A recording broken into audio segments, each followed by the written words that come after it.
করেছেন, তাই আমার সাথে এমন হলো। ওই ব্যক্তি যদি এমনটা না করতেন তাহলে আজ আমি ওই স্থানে পৌঁছতে পারতাম। সবই আপনার দৃষ্টিভঙ্গির ওপর নির্ভরশীল, আর যদি আপনার দৃষ্টিভঙ্গি এমন হয় তাহলে তা অনুচিত।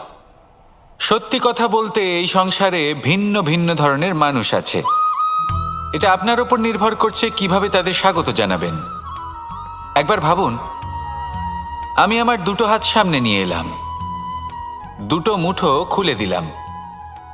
দুই প্রকারের মানুষ আসবেন, কিছু না কিছু দিয়ে যাবেন।